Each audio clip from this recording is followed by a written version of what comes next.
This is Mercy Pilkington with GoodEReader, a digital book world, talking right now to Mark Gross, CEO of Data Conversion Laboratory, someone we've spoken with in the past with some important information on the numbers behind digital publishing.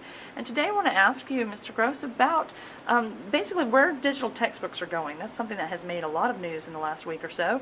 So first of all, what do you think publishers are going to need to do in order to incorporate the textbooks on a broad scale?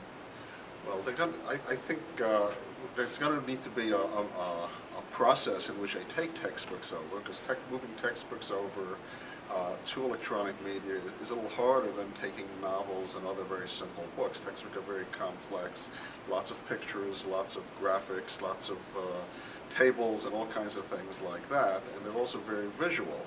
All those things are difficult to move from one to the other, but clearly I think every publisher out there now is realizing that maybe not in the next 6 months or the next year, but over the next 3, 4, 5 years, they will have to move in that direction. And just like other technology we've seen that have just sprung on us very quickly, I think this is another one. I mean, I remember dating myself when I first got a fax machine. Nobody had one. It seems like 2 weeks later, everybody had to have one. And just like internet technology has moved very quickly, this will also. So I think the publishers are, where from 2, 3 years ago, nobody was really doing very much with it. Now there's several handfuls of publishers that actually have things out, but not very much.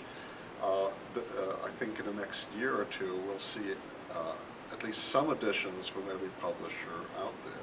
I think the Apple announcement last week just sort of highlights it, not that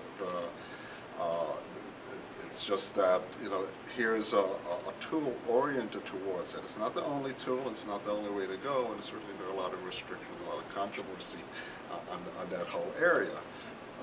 But it just shows where things are going, and the excitement around it shows that that's where people are going to have to go. And what do you see about basically the digital textbook movement reaching out into the public sector, the public education departments, and basically the big question being, where are the devices going to come from that the students are actually going to use? In college, of course, you can require it, but what about in our public education? So what are some of the things that the publishers and the education industry are going to have to think about? Right. And I think that's really, devices change in price over time very quickly. So to look at a device now and say it's a $500 device, and how's that going to happen, and where budget going to come from over the next 2, 3 years, I'm not sure is the right place to be, because there's no reason why. I mean, we see the Apple devices are in that $500 area. Certainly the Kindles are much, much lower. They don't do everything, but they do a lot of things.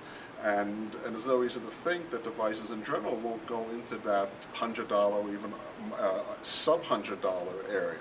So I'm not, looking at it today and trying to project is probably not the right way to project.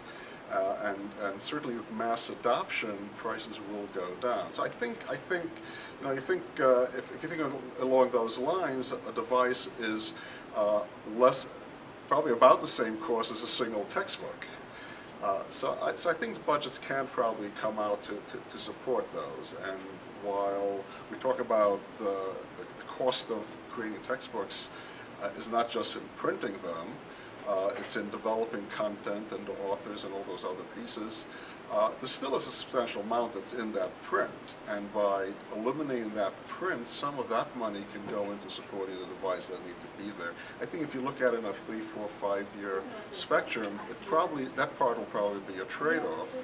And as soon as publishers get used to producing content and students get used to reading it that way, and I think many already are, I think it'll be an obvious place to go. I think 5 years from now we'll be looking at it and saying, remember what printed textbooks look like.